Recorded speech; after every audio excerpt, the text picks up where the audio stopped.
All right. Good morning, everyone. You ready to get going? My name is Jim Czerwonka. I'm a Senior Compliance Specialist with SDG Blue, and I appreciate the opportunity to be here today to talk to you a little bit about House Bill 5 and 232, and then also joining me is Michael Gilliam, who works with me, and he's going to talk a little bit more in detail on incident response, since this bill pertains a lot to incident response and data breaches.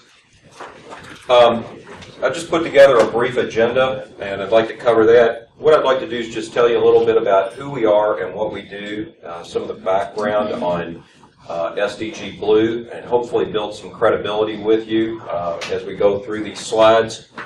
Then, how do you comply, and how does your organization comply with the many rules and regulations, requirements, acts, laws that are now in place dealing with IT security and compliance? And then I took out the highlights from these House bills, House Bill 5 and 232. So I'd just like to cover those with you so that you get a more detailed understanding of what Steve covered today in his presentation. And then we'll talk about some high-level practical ways to implement security and compliance, and Michael will dive in more detail on the incident response plan. And then hopefully open it up to some questions and answers. SDG Blue is an IT professional services firm. We focus on three primary areas: IT security and compliance, managed services, and IT infrastructure projects. We've been around since 1991, so we're not newcomers to this space. We've got a lot of experience in doing IT security and compliance. We're headquartered in Lexington, and we have offices in Louisville and Cincinnati. We're a trusted partner for many governmental agencies, as well as quasi-governmental agencies, such as colleges and universities and utility companies. We also do a lot of work in these heavily regulated areas such as healthcare with HIPAA, banking for GLBA, and then manufacturing where we do ISO work for our client base. We're the largest IT security solutions and services provider to the Commonwealth of Kentucky, so if there's anyone here from state government, you can buy off contract for negotiated rates from, we've got a state contract, so that helps a lot of times when we do work for our clients or someone's looking at doing work with us. From a consulting services standpoint, I'm a part of the security consulting group, and that group does IT security programs. We do tactical and strategic planning for our clients. We also do the technical type assessments where we use the vulnerability, the tools, and scan for vulnerabilities and holes, which Michael and some of our team here use quite frequently. We also do non-technical testing, so policy and procedure reviews of disaster recovery plans, incident response plans, any of that documentation. So we're looking at like the administrative safeguards and controls there. We're also involved in physical security audits or reviews. From the compliance standpoint, I do a lot of IT risk assessments. So in order for our clients to comply with HIPAA, GLBA, PCI, FERPA, there's a big need right now for these IT risk assessments to be performed, and we're getting a lot of interest because of some of these rules and laws and regulations that are going into effect. We also provide advisory services to our clients. So just last month I had a client call me, as a banking client up in Indianapolis, and said, "Hey Jim, the FDIC is coming in November. I want you to come in and take a look at the policies and procedures, facilitate a DR plan test and our pandemic plan test and all that sort of thing so we can get ready for the FDIC when they come in." We do a lot of disaster recovery planning, and again, when we're doing a disaster recovery plan in these heavily regulated areas, we're going to look to the NIST publications, the National Institute of Standards and Technology publications, because if you're ever examined or audited, we've got some sort of basis from the federal government to say, hey, we actually used some of your publications and your guidelines to develop policies, procedures, DR plans, whatever it might be. We also have individuals that do data analytics and program and project management. So it's a little overwhelming, isn't it, this slide? So it's kind of like, how do you comply? How does your organization comply with the ABCs, the 1, 2, 3s of the IT security and compliance world? When I started building out or looking at compliance about 5 years ago, there were about 30 to 40 different IT security and compliance laws in the United States. Over the last 5 years, that number's jumped to between 60 and 70.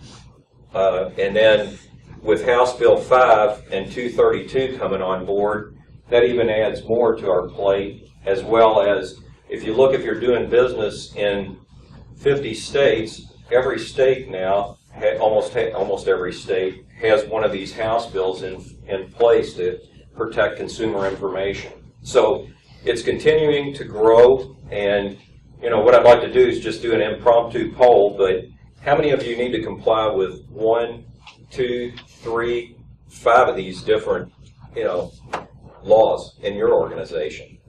So, if you're a publicly traded healthcare organization and you're actually providing loans to your patients to come in and get a procedure done, and you're taking credit cards, right there you're looking at 5 of these laws that you need to comply with. HIPAA, GLBA if you're doing consumer loans or loans, red flag rule, you've got PCI, and you've got Sarbanes-Oxley. So it's a little bit overwhelming. There was a poll that was done among 200 IT security and compliance professionals in multinational organizations as well as governmental agencies. And of those 200 individuals, 75% said they needed to comply with 2 or more of these regulations. Almost half needed to comply with 3 or more of these regulations. And now on top of that, we've got House Bill 5 and 232 here for the state. The spending, and I've tracked that as well over the last 5 years, and last year it was estimated that on compliance spending alone, dealing with IT security, $40 to $45 billion was spent in the United States. On the average, companies and governmental agencies are spending between $500,000 and $1 million annually, and these are larger organizations.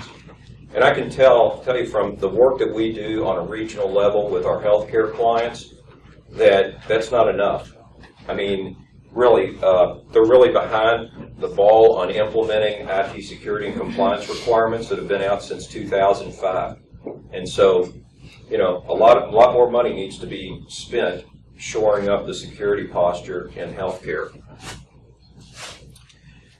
Of those 200 individuals that were polled, approximately what they said within their organizations is that 34% of the IT resources are used on activities devoted to IT security and compliance activities. So almost 40% of your staff is dealing in some sort of activity dealing with these compliance requirements. I was just at a bank in West Virginia, bank holding company. They had a new director of IT on board since January, and I said, so, how much time are you spending on compliance? And he said, I'm spending 60% of my time documenting, identifying controls, remediation activities. I mean, he pulled out his remediation log. It was an Excel spreadsheet. It was 20 pages long of findings that were on it from external audits, exams, internal audits. And so he said, well, it's a great time for me because now I've got management looking at this and they're allocating resources and funding to start remediating these things. But maintaining and monitoring, auditing, I can tell you that what we do and what we found from a security standpoint in healthcare aligns with the pilot project that was done by the Office of Civil Rights on a national level in 2012. So our findings are pretty much mirroring what the Office of Civil Rights found when they did those audits. And a lot of the organizations are really lacking a SIM solution, so they're not doing the logging, monitoring, correlation of the logs from servers and firewalls and that sort of thing. Implementing solutions and creating procedures. So a heck of a lot of time and money is being spent on IT compliance. I think it was great we had Steve here to talk to us a little bit about these House bills. I'm going to pull out some of the highlights that I gleaned from some of the documentation I received from Wyatt and King and Spalding, which are a couple law firms. But House Bill 5 was signed into law in April of this year. It's effective January 1st, 2015, so we've only got a few months to get everything in order for complying with this law. Kentucky was the 47th state to enact a data breach notification law dealing with personally identifiable information. So, you know, some of these major ones that you hear, those bills that are out there, are from Massachusetts, Nevada, and California, which I think Steve mentioned too.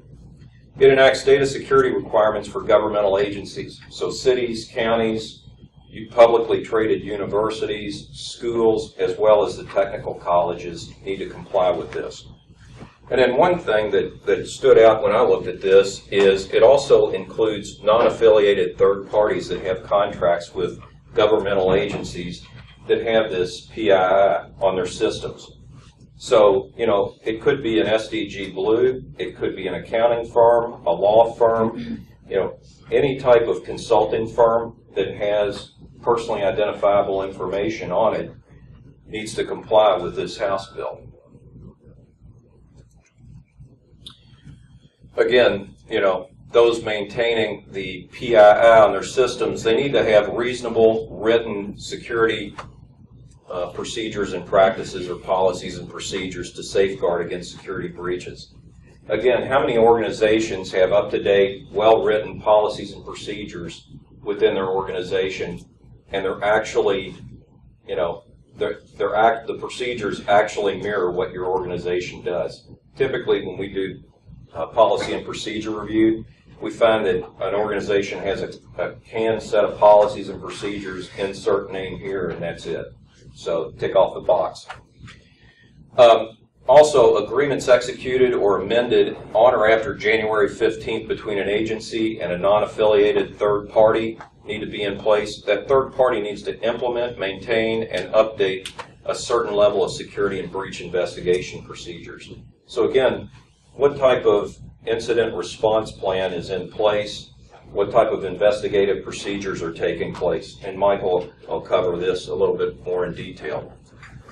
I thought it was good that they actually identified what PII is, you know, instead of saying it's personally identifiable information. So it's actually my first name, first initial, last name, and then one of these variables, which if you look at this and you're in healthcare or you're in banking, many of these identifiers or elements here overlap with the identifiers for HIPAA. There are 18 identifiers for HIPAA.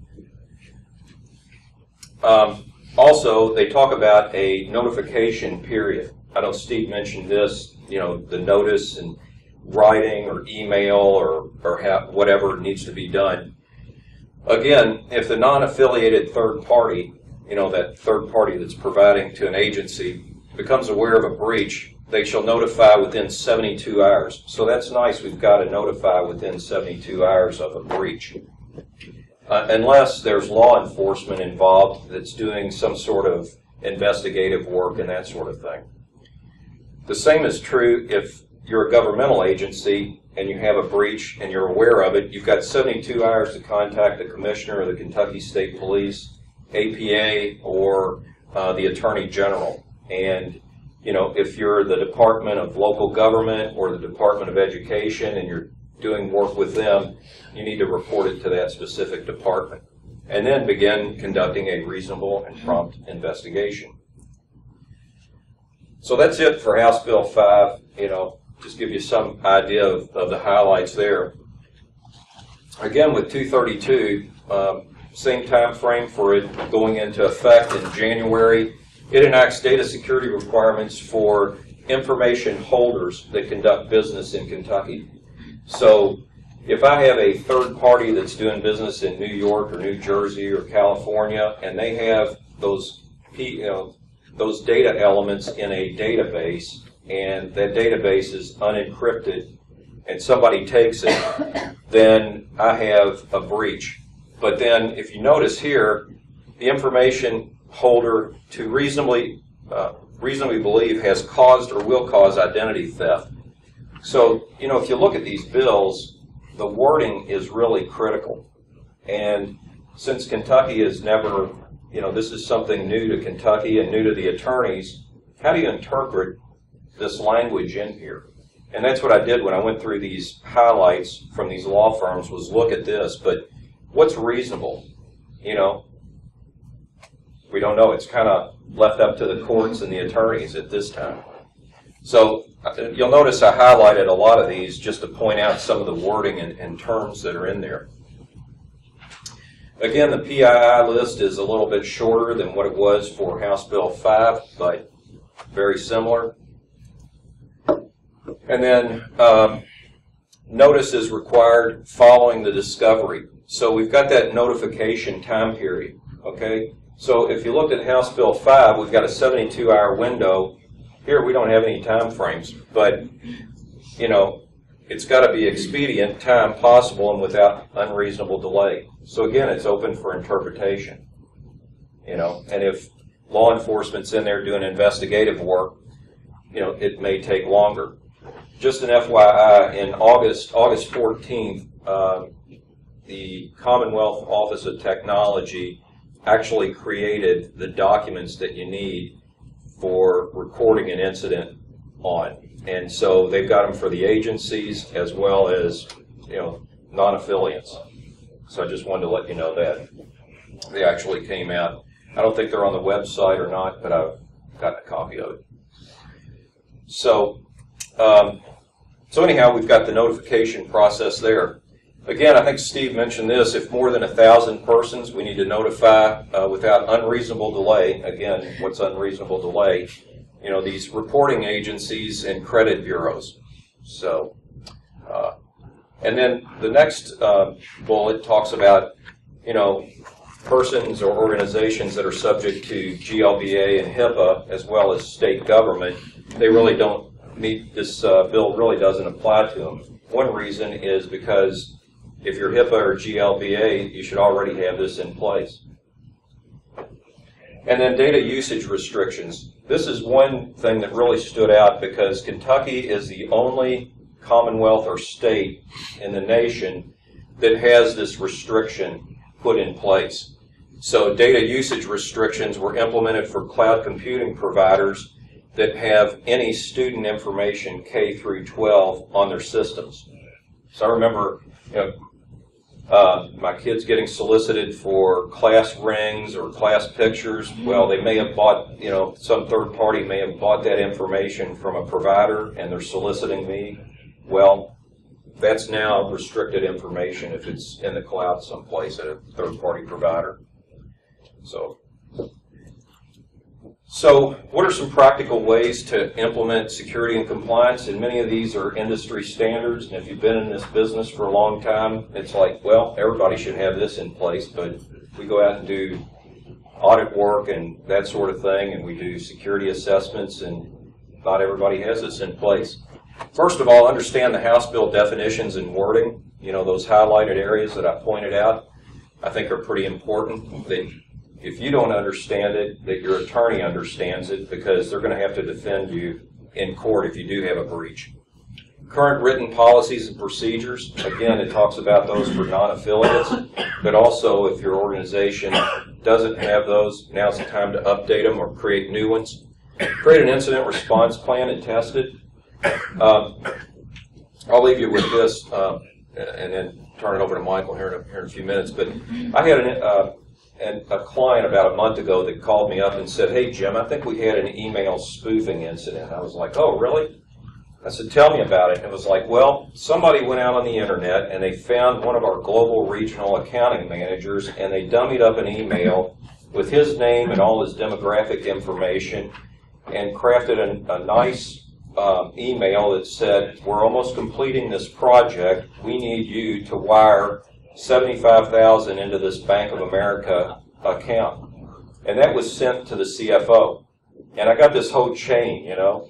And so I'm looking at it, and the CFO sent it on to some accounts payable people, and it said, you know, "What's the status of this project? You know, wire the money over. And so it went up the food chain to the next level in the accounting department, and an accounting manager who was pretty astute, she said, wait a minute, this email is too polite and it's got broken English in it. Doesn't sound like the guy that we got it from. And sent it on to the legal department, and then it went to the CIO and all the IT staff.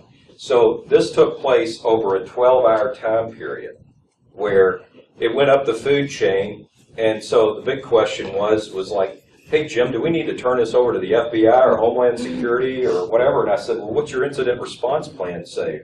You know, and they were like, what incident response plan? So, you know, they didn't have an incident response plan. They didn't have a checklist. So it's not just IT's responsibility for these incident responses and being able to detect something like this occurring. I mean, it's a whole organization now, you know.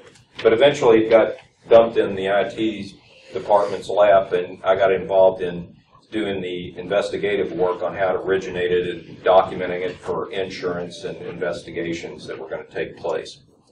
Next, performing an IT security assessment. Again, you know, before you have an incident, isn't it good to go ahead and take a look at your IT holes and vulnerabilities using some sort of automated tools?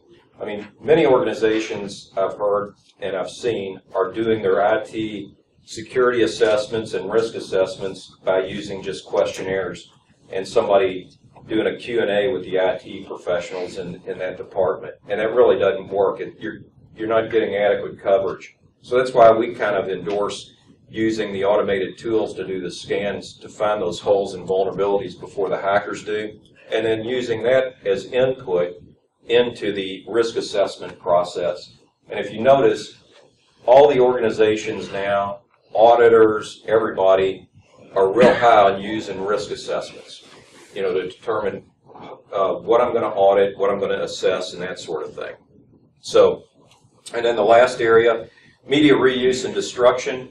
Again, creating a policy and procedure similar to what you see in the NIST publications like 800-88 or the Department of Defense documents. I was at a hospital in Illinois, and I said, so what? And I walked into the IT guy's office, and I said, so how do you destroy all these hard drives and CDs and all that sort of thing? He said, well, you know, I put them in a box once a month, and I take them out to the farm, and my brother and I are really into like sniper rifles and AR-15s, and he said, we just line them up and shoot holes in them. I was like, oh, okay, I've been doing this for a long time, but I hadn't heard that one before. So I said, you know, to the director and the compliance person, I said, you may want to, you know, do something a little bit, you know, more civil and follow these NIST guidelines.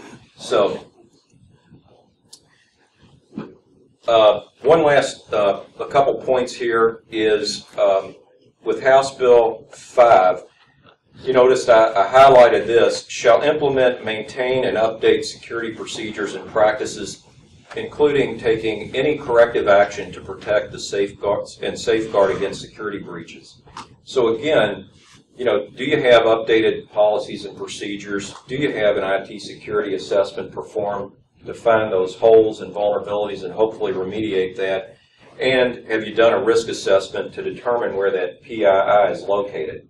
You know, when we do a risk assessment, we follow the NIST standards, and the first step is doing a system characterization or an inventory of where this information is located. And you go into a hospital and you start whiteboarding this stuff. I went into one and they said, oh, well, we got 2 companies that read our x-rays. And we started diagramming it out, and before we knew it, we had 7 organizations that were being sent x-rays on weekends, nights, holidays, you know, you name it, they were going all over the place. And one organization I went into, they had 300 different outside vendors that they were sending information to and from. So you can imagine a Humana or Kindred and where that data is flowing on the network. And then you've got those third parties, so you need to look at the SOC 2 reports to look at the controls there as well. So it's more complex than just, hey, let's get a template and fill it out and we're done. House Bill 5 talks about reasonable security and breach investigation procedures, and Michael will talk a little bit more about this, but again, you know, do you have a policy and procedure in place? and a document in place for your team. And second, it's not just an IT thing. You need to train everybody, just like that example I provided. So, with that, I'll turn it over. So, Jim's mentioned several times we're talking about incident response. I'm going to talk a little bit more in detail about incident response and what I believe constitutes a reasonable response effort to a simple compromised system. So as Jim mentioned, in a lot of cases, we don't know in our organizations, or we find with a lot of our clients that a lot of people don't know where that information, the personally identifiable information, is being stored. They don't necessarily know how it flows to the network, and they don't necessarily know all the systems that it's being processed on. So I'm going to take a really kind of narrow view of just looking at a potential breach, a system that might have some malware, a compromised system, and what reasonable security or incident response might be as it relates to that. But a quick poll, and I'll need some audience participation on this. What are common response efforts? If you were to be in your organization, if someone were to report they think that their system has malware on it or it's acting funny, and you might suspect that it has been breached with some kind of a malicious code. What are your typical response efforts in your organization to make sure that system gets cleaned? Anybody? Image it. Just image it, move on. Firing range. Pick it up to firing range. Pick it up there. I deal with a lot of healthcare stuff, so our clients required us to pull this off to make sure that there was no data breach. If there was a data breach, how was the data breach? Our data was breached, so it was first to them or to your clients. From there, after you identified all that stuff, and with the normal hours of breach, figure out where the breach actually is, and seal that or not, and then after that, move on. All right. That is excellent. So that's kind of what we're looking for, and one of the things that I want to emphasize is that's not what we see a lot of times when we go in to different organizations. Obviously, a lot of organizations we talk to, they don't even have anything to that level of detail defined in their response plan. They don't do it in practice. So just a little bit of background again. Our organization, we do a type of testing we call it a malicious activity assessment. And it's kind of a supplemental type of testing where we'll bring in a network device, plug it in on the network, we'll listen to the traffic that's leaving the organization, and we'll analyze it for suspicious, malicious type activity, anything that might indicate that they have infected systems on their network. I can tell you roughly about 80% of the time that we perform this assessment, we will find actively infected machines on a network that were not previously identified. That alone kind of speaks to something that was highlighted somewhat in the 2014 Verizon Data Breach Report. One of the things that they track is actually how incidents were uncovered that they investigated. And about 75% of the time, the incidents that were investigated by Verizon were reported to the affected agency by a third party, whether it be law enforcement, whether it be independent security researchers, or the victims of the identity thefts themselves. The organization that was breached was not actually able to detect the breach themselves, which is one kind of big failure that we need to talk about. And when we talk about what is reasonable in our response efforts and our preparation efforts for complying with things like House Bill 5 and QPA, is that we need to get better at being able to detect these types of breaches as they occur. But kind of getting back to it, another thing that we also find is a lot of times when we do this and we report to the persons or the organization that's affected, hey, you guys have a breach, you have a system that's actively communicating with IP addresses in countries that are overseas, that are known to be associated with various botnets or command control servers. A lot of times the reactions that we see are not what we would consider a reasonable response effort. So we'll kind of talk about that a little bit more detail. What does reasonable mean? Your organization needs to have a standard process and procedures for investigating potential breaches, so we need to have these things defined out. We need to have our employees trained ahead of time So kind of what Jim mentioned earlier with his example is they didn't really know what to do when they had the phishing email. So we need to make sure, just like we do with our business continuity plans, with our disaster recovery plans, we have an incident response plan. We're regularly testing it, and then we're also making sure that the involved parties are notified of their roles inside that incident response plan. They're trained to be adequately prepared to handle the incident when it does occur, and even consider doing tabletop exercises to be prepared, walking through various incident scenarios and making sure everybody understands their role and what would be expected of them. And then kind of getting back to what we see a lot is, burying our head in the sand is not an option.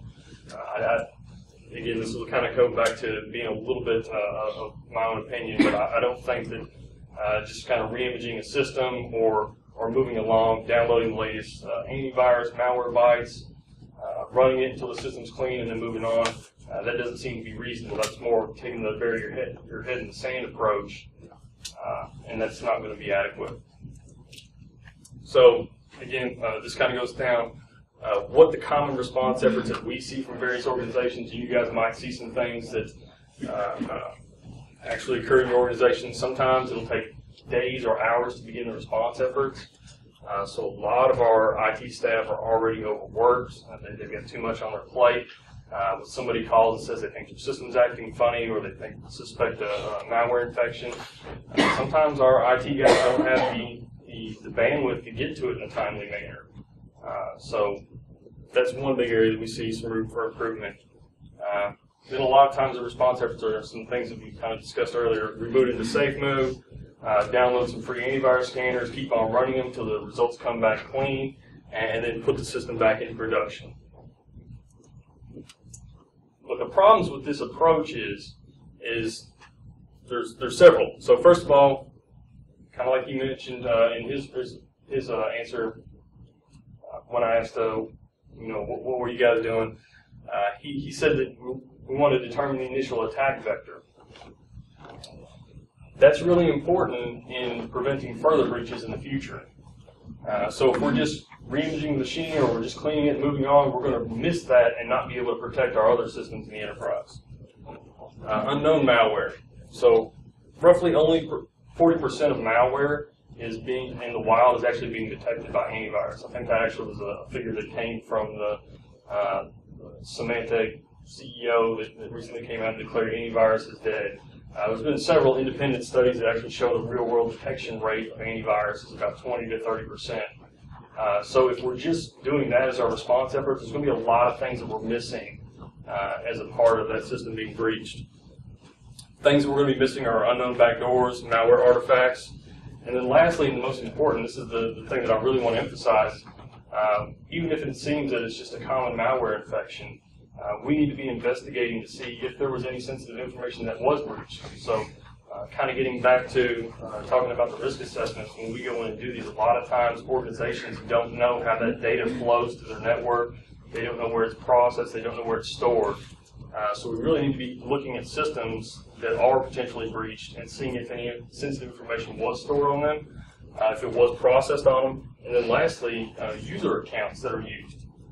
So if you're using that system to log into any kind of third-party online services, if it's somebody that works in accounting in your organization and they're logging into your online bank, that could be an account that's been potentially breached at that point, and we need to take precautionary measures.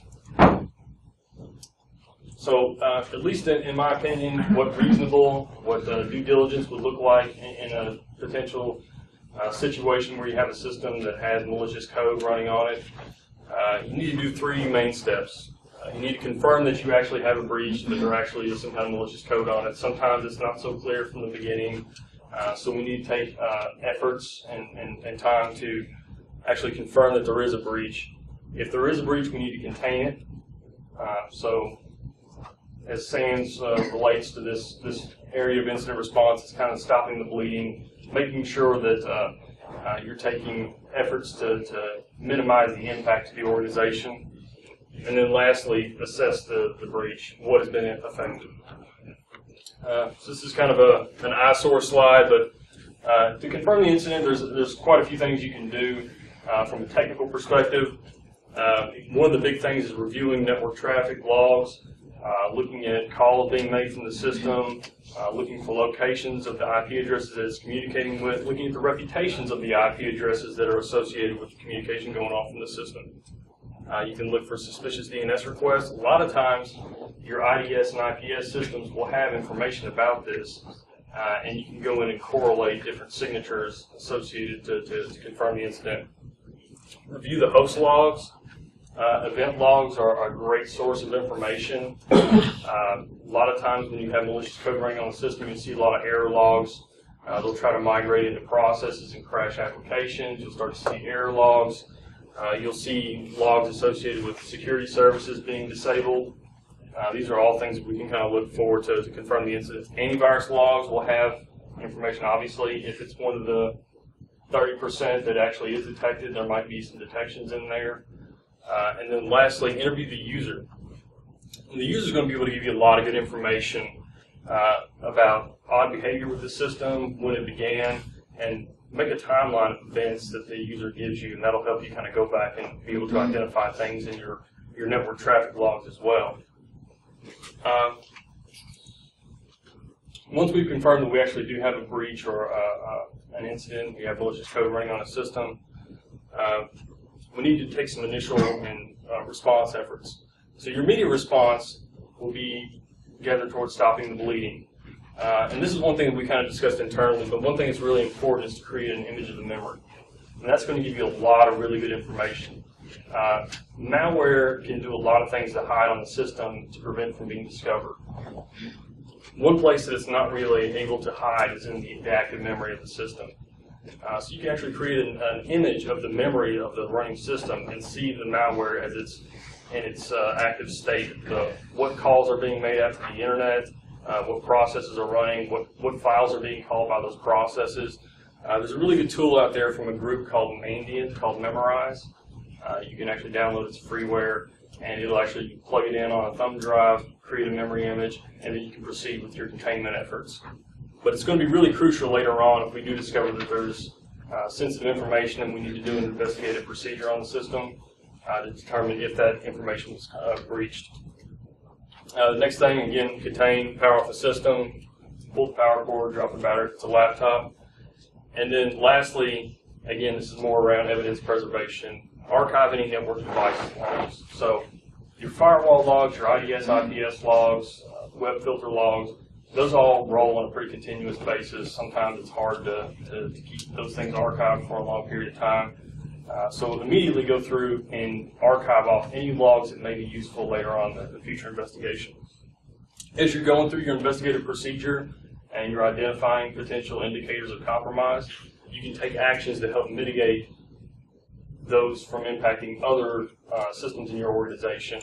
You can blacklist domains that were involved, block IP addresses at the network level to prevent further communication, block systems on your web proxy, email addresses on your spam filter, and then lastly, once you've got enough information you feel that might be valuable, you can send out a notification to the whole organization to let other employees know what to look out for. And then the third step is assess the impact. So this is where we're going to really investigate the system and determine if there was any sensitive information on it. And there's actually, and just outside of House Bill 5 and 232, there's also some precedents for this in other laws. So GLBA actually talks about knowing what kind of information was part of a potential breach. And then HIPAA actually has a risk assessment form that they'll provide, and it has various aspects that talk about investigating systems that are potentially breached and determining what kind of information was on there, how much. So there's precedents in compliance with other laws as well to perform this kind of review. But again, when we talk to the user, we can determine the purpose of the system, what their job was, what potential applications are using the system, what online accounts are used that may have been compromised during the time frame, and if they're aware of any sensitive information that might be stored or cached on the system. You can also run automated tools to kind of help automate this process as well. There's a pretty neat tool that I was introduced to a while back. A lot of times there's a lot of false positives with those things, but the Identity Finder It's actually able to run it and find a lot of things that were on my own system that I wasn't even aware of.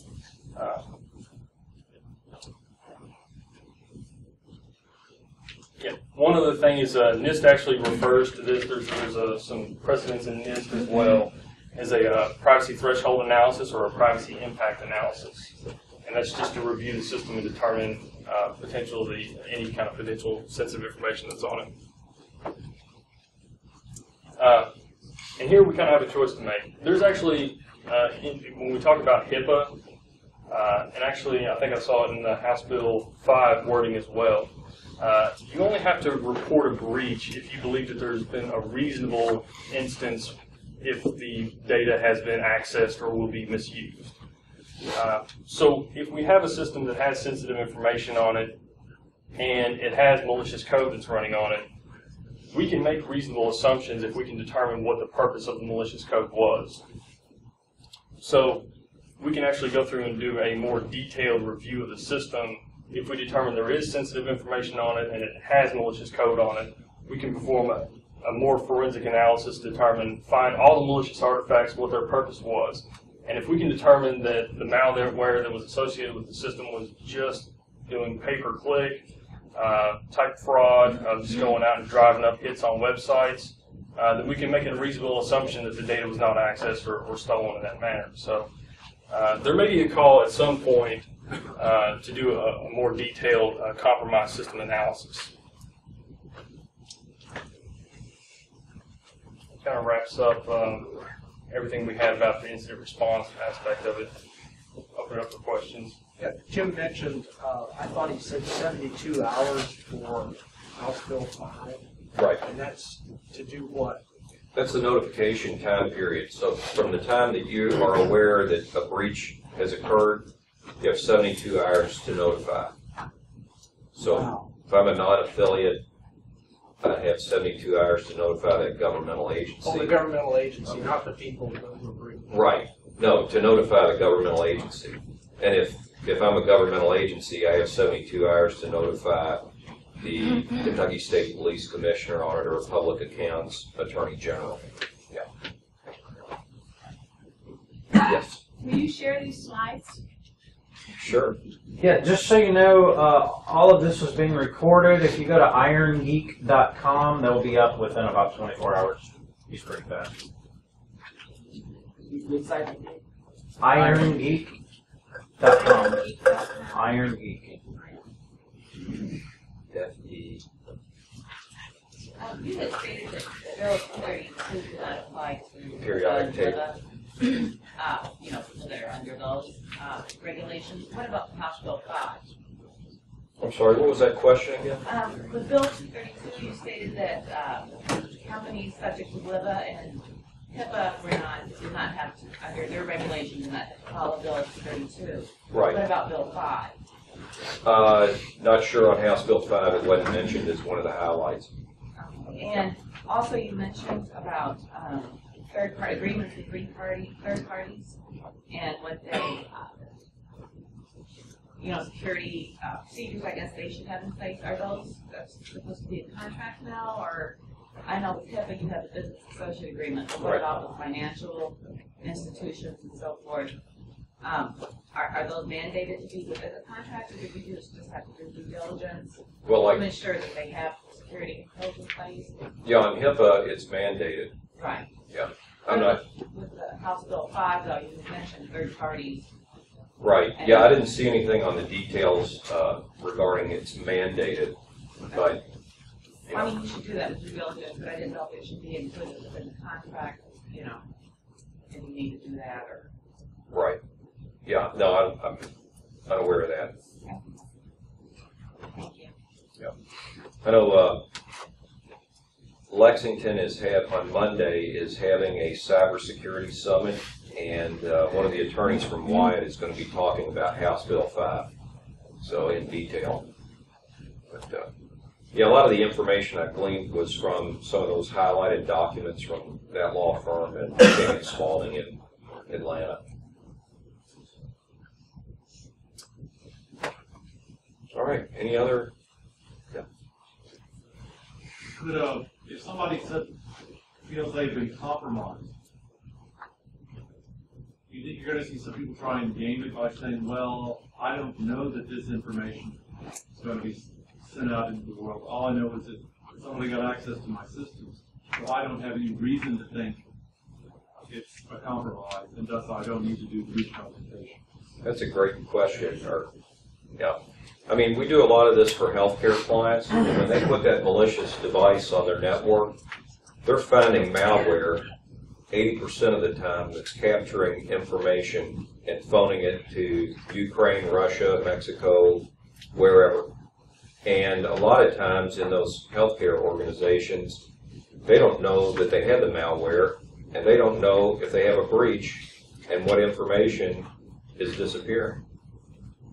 I think that gets back to talking about it's in the wording in the law. It says reasonable measures, reasonable. That's all up to interpretation, I guess, eventually by the lawyers. Aware, but then you become aware of it. Yeah, that's why I want to talk a little bit more from a more detailed aspect of what I would consider reasonable. I think in order to any reasonable effort is going to take into account investigations, including determining if this information was compromised, and then potentially determining what the compromise, what the malicious code was trying to do. What were the penalties in the security products? I don't think there are any that are. There weren't any spelled out. So That might be some room for improvement. You can find the complete text of those House bills at the Legislative Research Commission's website at lrc.gov.